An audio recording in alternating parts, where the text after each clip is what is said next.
మగతనం లేదని కట్టుకున్న ఒక భార్య నింద వేస్తే ఆ మగాడికి అంతకు మించిన నరకం ఉంటుందా? ఒక పక్క లవర్‌తో ఎంజాయ్ చేస్తూ తన భర్తకు మగతనం లేదని పదే పదే అవమానానికి గురి చేస్తే ఎలా ఉంటదో తెలుసా? ఈ మాటలు తట్టుకోలేక పెళ్ళైన 3 నెలలకే 20 ఏళ్ల యువకుడు చనిపోయిన ఘటన ఖమ్మం జిల్లాలో కలకలం రేపుతోంది.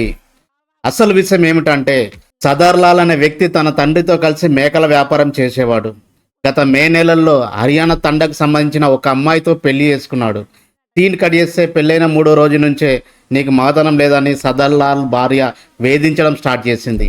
ఆల్రెడీ తన లవర్తో చాటింగ్ చేస్తూ అసభ్యకర వీడియో కాల్స్ మాట్లాడుతూ కట్టుకున్న భర్తనే అవహేళన చేస్తున్న ఈ మహాప్రతివేత గురించి ఎంత మాట్లాడినా తక్కువే.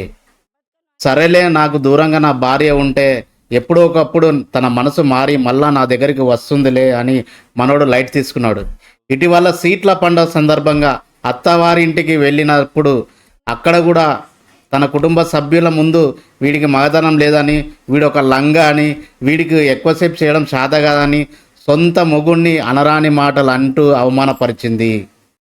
ఇలాంటి అవమానకరంగా మాట్లాడిన తన భార్య మాటలకు కలత చెంది అక్క దగ్గరికి వెళ్తున్నా అని చెప్పి బావకు ఫోన్ చేసి నేను చచ్చిపోతున్నా బావా అని చెప్పి లొకేషన్ పంపాడు. వెంటనే వాళ్ళ అక్క బావ ఊటిన లొకేషన్ దగ్గరకు చేరుకోగానే పక్కన పురుగుల మందు, ఒక ఫోను, బైక్ కనిపించింది. కాలువలు వెతికితే శవం బయటపడింది. ఎంత దారుణమో చూసారా? పెళ్లికి ముందే ఈ దుర్మార్గురాలు వేరే వ్యక్తితో అక్రమ సంబంధం పెట్టుకొని పెళ్ళైనా కూడా దాన్ని కొనసాగిస్తూనే సదర్లాల్కు మగతనం లేదని పంచాయతీ పెట్టించి మెడికల్ టెస్టులు చేయించి ఇంత రాద్ధాంతరం నిజంగా అవసరమా? అదేంటంటే సదర్లాల్ మగాడే కానీ తన స్వార్థానికి తన భర్తని బలి తీసుకున్న ఇలాంటి మహిళ, ఈ చీడ పురుగు సమాజానికి ఉండడం సిగ్గుసేటు. ఈ సమాజంలో జీవించడం మన దురదృష్టకరం.